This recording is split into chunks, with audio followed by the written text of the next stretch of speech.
हर बात में धन्यवाद दो, क्योंकि तुम्हारे विषय में मसीह यीशु में परमेश्वर की यही इच्छा है।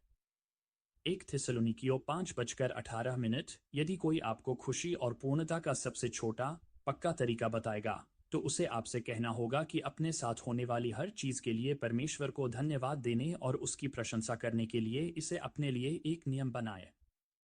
क्योंकि यह निश्चित है कि आपके साथ जो भी आपदा आती है, यदि आप उसके लिए परमेश्वर को धन्यवाद देते हैं और उसकी प्रशंसा करते हैं, तो आप इसे एक आशीर्वाद में बदल देते हैं। अनजान हर बात में धन्यवाद दो, क्योंकि तुम्हारे विषय में मसीह यीशु में परमेश्वर की यही इच्छा है। 1 थिस्सलुनीकियों 5:18 यदि कोई आपको खुशी और पूर्णता का सबसे छोटा, पक्का तरीका बताएगा, तो उसे आपसे कहना होगा कि अपने साथ होने वाली हर चीज़ के लिए परमेश्वर को धन्यवाद देने और उसकी प्रशंसा करने के लिए इसे अपने लिए एक नियम बनाए।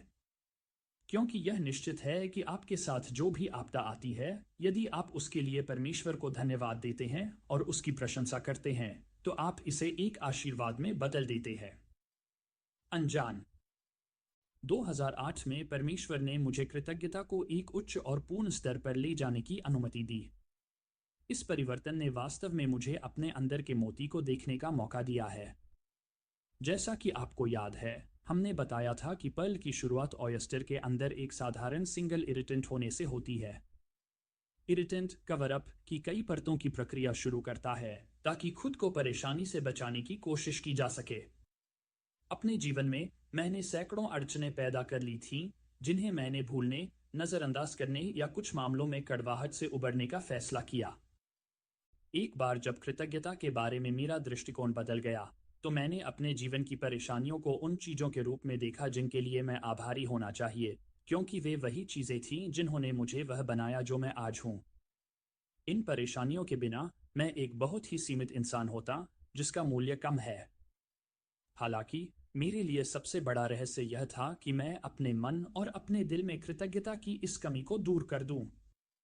जब तक मैं सभी चीज़ों के लिए कृतज्ञता की संपूर्ण चिकित्सा शक्ति को नहीं समझ पाया, तब तक मैं अपना पूरा मूल्य नहीं देख पाया। कृतज्ञता के मेरे कमरे को साफ किया गया और पूरी तरह से बदल दिया गया। मुझे समझाने की कोशिश करनी चाहिए। कई लोगों की तरह मैंने भी हमेशा खुद को एक कृतज्ञ व्यक्ति के रूप में देखा था।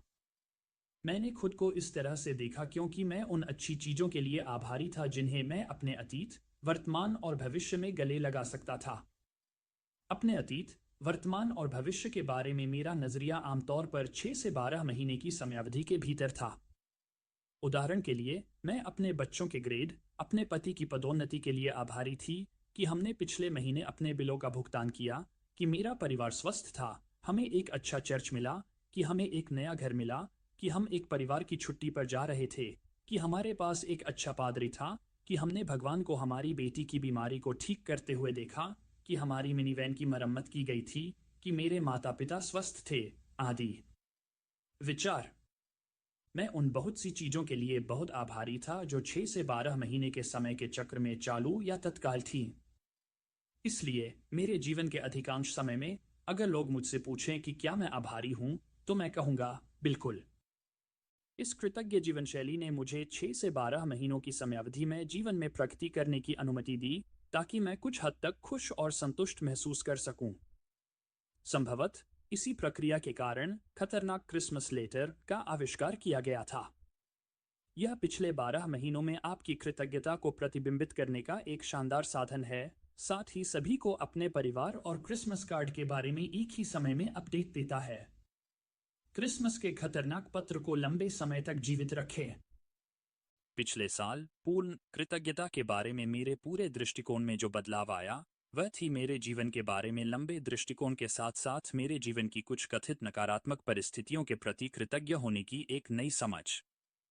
हाल ही में मिली यह समझ ऐसी थी मानो परमेश्वर के प्रकाश और प्रेम ने मेरे अतीत की विशिष्ट नकारात्मक परिस्थितियों पर एक बड़ी रोशनी बिखेर दी हो और उन्हें तुरंत ठीक कर दिया हो।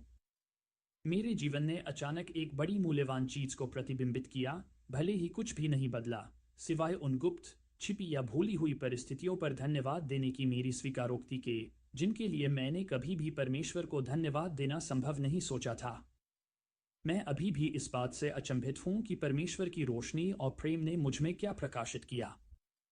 वर्षों पहले इन चीजों के लिए धन्यवाद देने का विचार समझ से बाहर था।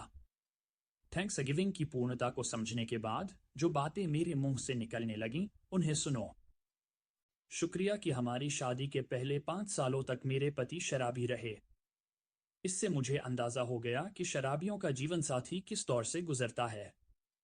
धन्यवाद कि मैं अपने जीवन में कई चीजों को लेकर असुरक्षित था। इससे मैं परमेश्वर पर निर्भर हो गया और उसकी धार्मिकता की प्यास में डूबा रहा। धन्यवाद कि मैं उन चीजों पर अडिग था जिन पर जिद्दी होने का कोई मतलब नहीं था। इससे मुझे यह समझने में मदद मिली कि डर और अज्ञानता जिद्दीपन की जड़ है। धन्यवाद, मैंने ऐसे घमंडी लोगों से निपटा है। इसने मुझे खुद को देखने पर मजबूर कर दिया और मुझे एहसास हुआ कि मैं एक घमंडी व्यक्ति भी हूं। धन्यवाद कि मेरे बच्चे परफेक्ट नहीं हैं। किसी के भी पूर्ण बच्चे नहीं होते हैं, लेकिन वे अपनी गलतियों से सीखते हैं। शुक्रिया मेरी शादी पहले 5 सालों तक अस्त व्यस्त रही। मुझे लगता है कि मैं उन महिलाओं की मदद करने में सक्षम हूं जो ऐसी ही परिस्थितियों में हैं। मैंने पाया कि अपनी शादी के काम के लिए मैं वास्तव में परमेश्वर पर निर्भर हूं। मेरे रिश्तों में असहमतियों के लिए धन्यवाद। इससे मुझे यह देखने का मौका मिला कि लोग वास्तव में कौन हैं और उन्हें बिना शर्त प्यार करते हैं। धन्यवाद कि मैं अपने जीवन के अधिकांश समय डर के साए में जी रहा था। अब मुझे एहसास हुआ है कि ज्यादातर लोग किसी न किसी तरह के डर में जीते हैं और केवल विश्वास ही डर पर विजय पा सकता है। मेरे मन की उलझन के लिए धन्यवाद, जिसने समय समय पर अवसाद पैदा किया। इससे मुझे अपने दिल के अनुपात में अपने दिमाग का विस्तार करने में मदद मिली। परमेश्वर मुझे ढूंढ रहे थे कि मैं पूरे दिल और दिमाग से उनकी सेवा करूं। इस संघर्ष की वजह से मुझे अपने दिल और दिमाग की पूरी सफाई मिली। मेरे आर्थिक उतार चढ़ाव के लिए धन्यवाद। मैं धन का सही अर्थ देख पाया और पैसों पर ध्यान नहीं दे पाया। परमेश्वर के प्रकाश को मेरे कथित मुद्दों पर विचार करने देने की यह नई प्रक्रिया कैसे अस्तित्व में आई। मैं माइक को अगुवाओं के एक समूह से बात करते हुए सुन रहा था, जो अभी अभी पाप के एक विशिष्ट क्षेत्र में पिछली परिस्थितियों पर पश्चाताप करने के विषय पर चर्चा कर रहे थे। नेतृत्व दल के एक विशिष्ट व्यक्ति ने कहा कि उन्हें नहीं लगता था कि नेताओं का यह समूह तब तक आगे बढ़ सकता है जब तक कि इस मुद्दे पर पश्चाताप करने का एक और प्रयास नहीं किया जाता। मेरे पति ने तुरंत जवाब दिया और कहा, मुझे विश्वास नहीं है कि परमेश्वर की इच्छा है कि हम एक ही मुद्दे पर बार बार पश्चाताप करते रहें, बल्कि उन्होंने महसूस किया कि समूह को इस स्थिति में परमेश्वर के रहस्योद्घाटन को जारी करने की जरूरत है। कुछ ही सेकंड में परमेश्वर की उपस्थिति में एक के बाद एक व्यक्ति जीवन की उन समस्याओं के लिए परमेश्वर को धन्यवाद देना शुरू कर दिया जिनके बारे में हमने पहले ही कई बार पश्चाताप किया था और जिनके बारे में हमने पहले ही कई बार पश्चाताप किया था। अचानक परमेश्वर की आत्मा की सबसे तेज और शक्तिशाली उपस्थिति हुई जिसे मैंने अपने जीवन में महसूस किया था। यह ऐसा था जैसे लोग अपने जीवन की परेशानियों के लिए परमेश्वर की प्रशंसा कर रहे थे, भले ही वे नकारात्मक अनुभव ही क्यों न हो। मैंने जो देखा वह उन चीजों का अलौकिक उपचार था जिन्हें लोग छुपा रहे थे या जिनसे लोग स्थायी रूप से ठीक नहीं हो पा रहे थे। अगले वर्ष के लिए माइक ने कई सेटिंग्स में प्रचार किया और साझा किया और परमेश्वर को पूर्ण धन्यवाद देकर पूजा के एक नए रूप को शुरू करने की अनुमति दी। मैं कई सेटिंग्स में इस प्रक्रिया का हिस्सा था। बार बार मैंने देखा कि लोग उन चीजों के लिए परमेश्वर को धन्यवाद देने की प्रक्रिया शुरू कर रहे हैं जिनके बारे में वे कभी नहीं जानते थे कि उन्हें उनके लिए आभारी होना चाहिए या जिनके लिए वे आभारी हो सकते हैं। बार बार ज्यादातर लोगों ने कहा कि जिस चीज ने उनके जीवन में बाधा डाली उससे उन्हें ठीक होने या मुक्ति का एहसास हुआ। मेरे साथ इन सैकड़ों लोगों ने परमेश्वर के साथ एक अलौकिक आदान प्रदान का अनुभव किया जिसने उन्हें वर्षों के छिपे हुए और शर्मनाक अनुभवों से मुक्त कर दिया। लाक्षणिक रूप से कहूं तो मैंने देखा कि लोग अपनी ही शर्म, शैतान के आरोपों के सामने थूक रहे हैं और उन मुद्दों को छोड़ रहे हैं जो सालों से उनके जीवन में परेशानी पैदा कर रहे थे।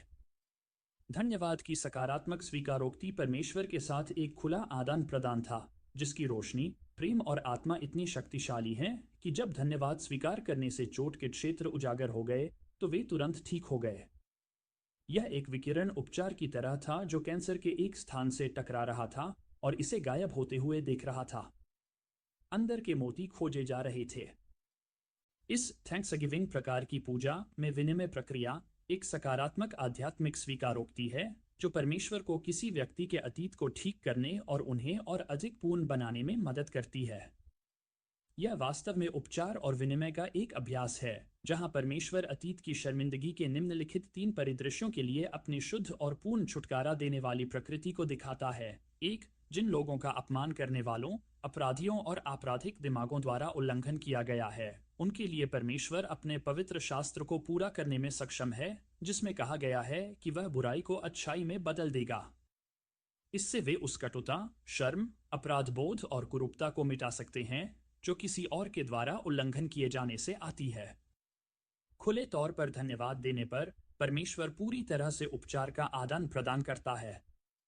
यह सिर्फ एक अदलाबदली की प्रक्रिया है जो आपकी स्वीकारोक्ति और धन्यवाद के शब्दों को उनके प्रकाश के साथ बदलने की अनुमति देती है ताकि आपके भीतर के मोती को देखा जा सके और उन्हें काटा जा सके।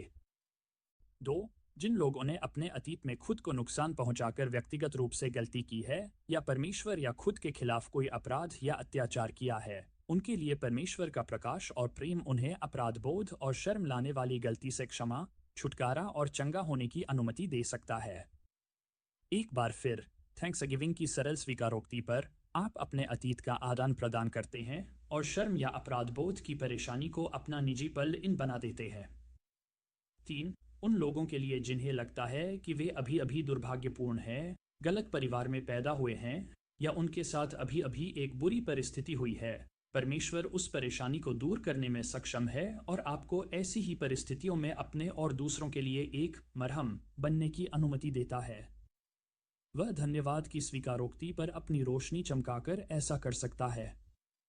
आपका आदान प्रदान दुर्भाग्यपूर्ण परिस्थितियों की परेशानियों को आपके अंदर का निजी पर्ल बनाता है। मैं मानता हूं कि मैंने जो अनुभव किया वह एक शानदार आदान प्रदान था जो केवल मेरे जीवन की सबसे बड़ी परेशानियों के लिए आभारी बनने की मेरी इच्छा से ही किया जा सकता था।